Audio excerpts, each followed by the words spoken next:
Hello friends, आज हम पढ़ेंगे लॉ ऑफ एविडेंस कानूनी शहादत ऑर्डर 1984 के अंदर आर्टिकल 102 और आर्टिकल 103 को, जो बताता है exclusion of oral by documentary evidence. Article 102 है कि evidence of term of contract, grant and disposition of property reduce to the form of document. अब इसके अंदर दो तरह के कॉन्ट्रैक्ट की बात की जा रही है। एक कॉन्ट्रैक्ट इस तरह का कि जिसको जो है डॉक्यूमेंट की सूरत में लिखना ज़रूरी नहीं था, लेकिन फिर भी जो पार्टीज़ हैं, जिन लोगों के बीच में कॉन्ट्रैक्ट हुआ है, वो अपनी याददाश्त के तौर पर जो है उसको कॉन्ट्रैक्ट को जो है उसकी जो टर्म एंड कंडीशन है उसको जो है एक डॉक्यूमेंट की सूरत में लिख देते हैं, ताकि जो है उनसे फिर बाद में जो है आगे चल के उनको जो है वो चीज़ याद रह जाए, उसमें जो है कोई भूल चूक ना हो। तो इस वजह से वो जो है कॉन्ट्रैक्ट जो उनके बीच में हुआ है वो किसी डॉक्यूमेंट पे लिख देते हैं। अब एक कॉन्ट्रैक्ट इस तरह का होता है कि जिसके अंदर जो पार्टीज़ होती हैं, जो कॉन्ट्रैक्ट करने वाले लोग होते हैं, वो बाउंड होते हैं उसको डॉक्यूमेंट की सूरत देने के लिए। कोई ग्रांट है या फिर जो है डिस्पोजिशन ऑफ प्रॉपर्टी है, तो फिर उसको जो है एक डॉक्यूमेंट की सूरत में लिखना ज़रूरी होता है, ताकि जो है कोई उनमें से जो कोई एक है बंदा, वो कल को अगर मुकर जाता है तो फिर उसको जो है बतौर एविडेंस के तौर पर जो है उसके ख़िलाफ़ एक प्रूफ हो कि उसने जो है कोई कॉन्ट्रैक्ट किया था, अब जो है वो उस बात से मुकर गया है, तो फिर वो जो डॉक्यूमेंट होता है वो फिर उस टाइम पे एक प्रूफ का काम करता है।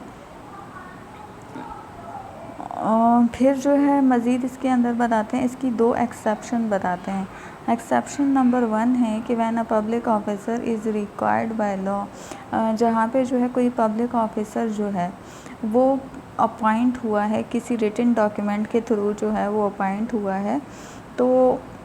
अब जो है वो अपनी ऑफिशियल कैपेसिटी के अंदर अपने फ़राइज़ अंजाम दे रहा है, तो उसको जो है उस रिटन डॉक्यूमेंट के तहत जो है प्रूफ करने की ज़रूरत नहीं है। फिर एक्सप्लेनेशन नंबर 2 है कि कोई विल है वो एडमिटेड होती है, विल जो है एडमिटेड समझी जाती है, फिर उसको जो है किसी प्रोबेट के ज़रिए साबित करने की ज़रूरत नहीं होती है। प्रोबेट मतलब सर्टिफाइड कॉपी। वो जो विल होती है वो ख़ुद ही जो है एक प्रूफ डॉक्यूमेंट होता है। फिर एक्सप्लेनेशन नंबर 3 है कि इसके अंदर एक्सप्लेनेशन नंबर 1 है, this article apply equally to cases in which the contract, grant or disposition of property referred to or content is one document। अब इसके अंदर बताते हैं कि कोई डॉक्यूमेंट है, ठीक है, अब उसके जो है बहुत सारे एक से ज़्यादा पेजेस हैं, एक से ज़्यादा पार्ट हैं, तो उन तमाम पार्ट्स को जो है एक ही डॉक्यूमेंट तस्वर किया जाएगा और उन तमाम पार्ट्स को जो है प्रूव करना ज़रूरी होगा। ओरल एविडेंस के उन तमाम जितने भी पार्ट होंगे फिर उनको जो है प्रूव करना ज़रूरी होगा। अब जो है इसकी जो है एक्सप्लेनेशन नंबर 2 है कि where there are more original than one. इसके अंदर दो ही अगर जो डॉक्यूमेंट हैं तो उसमें से किसी एक को प्रूफ किया जाएगा, तो इतना ही काफ़ी है कि किसी एक ओरिजिनल डॉक्यूमेंट को प्रूफ किया जाए उसमें। फिर एक्सप्लेनेशन नंबर 3 है कि the statement in any document what ever of a fact other than the fact referred to in this article। अब इसके अंदर बताते हैं कि जो कोई बात चल रही है किसी कॉन्ट्रैक्ट के मुतालिक, कोई प्रोसीडिंग के अंदर कोई बात चल रही है, तो उस फैक्ट के मुतालिक नहीं है जो इसके अंदर बताया गया है, वो किसी और फैक्ट को लेकर कोई बात की जा रही है, तो उस पर भी जो है ओरल एविडेंस उसका भी जो है एडमिसिबल समझा जाएगा, उस पर भी जो है उसको भी सुना जाएगा। और अब है आर्टिकल 103 के exclusion of evidence of oral agreement. अब जो है कोई कॉन्ट्रैक्ट हुआ है, दो लोगों के बीच में कोई कॉन्ट्रैक्ट हुआ है और जो है उस कॉन्ट्रैक्ट के अंदर एक डॉक्यूमेंट बना है, ठीक है, उन्होंने जो है उस कॉन्ट्रैक्ट किसी एक डॉक्यूमेंट पे लिख दिया है और जो है उसमें जो है कुछ टर्म एंड कंडीशन बता दी गई हैं, कोई डिस्पोजिशन ऑफ प्रॉपर्टी है या फिर जो है कोई इस तरह का कोई ग्रांट हुआ है तो उसको लेकर जो है कुछ उन्होंने अपनी जो है कोई टर्म एंड कंडीशन उस कॉन्ट्रैक्ट में लिख दी हैं। तो फिर बाद में जो है आगे चल के उसके अंदर कोई वेरिंग नहीं कर सकते हैं, उसके अंदर एडिंग नहीं कर सकते हैं, सब्सट्रैक्टिंग नहीं कर सकते हैं। वो जिस तरह का वो जो उसके अंदर पहले एक टर्म एंड कंडीशन लिख दी हैं तो फिर उसके अंदर चेंजिंग नहीं कर सकते हैं। अब चेंजिंग किस सूरत में कर सकते हैं कि मज़ीद इसकी प्रोवाइज़ो बताते हैं। प्रोवाइज़ो नंबर 1 है कि एनी फैक्ट में भी जब जो है वो जो कोई फैक्ट है उसके अंदर जो है ये चीज़ें आ जाती हैं, थ्रेटो, फ्रॉड आ जाता है या फिर इंटिमिडेशन आ जाती है या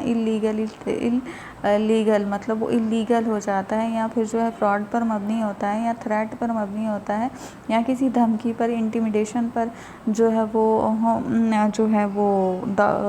डॉक्यूमेंट या वो जो कॉन्ट्रैक्ट होता है वो मबनी होता है तो फिर जो है वो जो है कॉन्ट्रैक्ट फेल हो जाता है।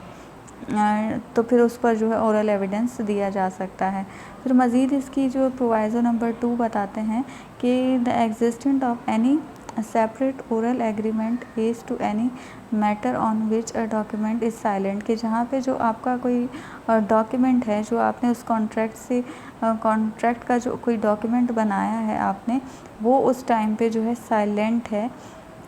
तो फिर जो है आपको ओरल एविडेंस के ज़रिए जो है मज़ीद उसको साबित करने की ज़रूरत है। आप उसके अंदर जो है ओरल एविडेंस दे सकते हैं जहाँ पे जो आपका डॉक्यूमेंट है वो साइलेंट है। फिर है प्रोवाइज़ो 3 है कि उसमें है the existence of any separate oral agreement constituting a condition president के जहाँ पे जो है पहले जो है कोई इस तरह की कोई डॉक्यूमेंट के अंदर जो बात लिखनी ज़रूरी थी, हमने जो है उसको नहीं लिखा है, उस कॉन्ट्रैक्ट के अंदर नहीं लिखा है उस चीज़ को जो हमें जो है उस कॉन्ट्रैक्ट के अंदर उस डॉक्यूमेंट में लिखना ज़रूरी था, हमने नहीं लिखा है, तो फिर जो है उसमें जो है ओरल एविडेंस दिया जा सकता है। फिर है कि प्रोवाइज़ो 4 बताती है कि the existence of any district subsequent oral agreement to modify, कि अब जहाँ पे जो है कोई चीज़ किसी कॉन्ट्रैक्ट के अंदर ज़रूरी थी कि हमने जो है उसको लिखना ज़रूरी था उस कॉन्ट्रैक्ट के अंदर, ठीक है, लेकिन जो है हमने उस कॉन्ट्रैक्ट के अंदर कोई ऐसी चीज़ उस डॉक्यूमेंट में जो है नहीं लिखी है, तो फिर जो है डॉक्यूमेंट के अंदर जो है तरमीम की जा सकती है, उसको मॉडिफाई किया जा सकता है, उसमें उस डॉक्यूमेंट में चेंजिंग की जा सकती है, उसके लिए जो है कोर्ट ने परमिशन दे दी है। फिर है प्रोवाइज़ो 5 बताती है कि एनी यूजेज और कस्टम, कि कोई यूजेज या कस्टम की बात जो है उस डॉक्यूमेंट के अंदर करनी थी, जो करनी ज़रूरी थी, लेकिन हमने उस टाइम पे उस डॉक्यूमेंट के अंदर कोई ऐसी बात नहीं की है यूजेज और कस्टम के बारे में, तो भी उस पर जो है ओरल एविडेंस दिया जा सकता है। फिर प्रोवाइज़ो 6 है कि कोई जिस तरह से लैंग्वेज है उस कॉन्ट्रैक्ट की वो समझ नहीं आ रही है, तो फिर भी जो है उस पर ओरल एविडेंस दिया जा सकता है। तो फ्रेंड्स, आज का जो हमारा लेक्चर था वो यहीं तक ही था। मिलते हैं नेक्स्ट वीडियो में।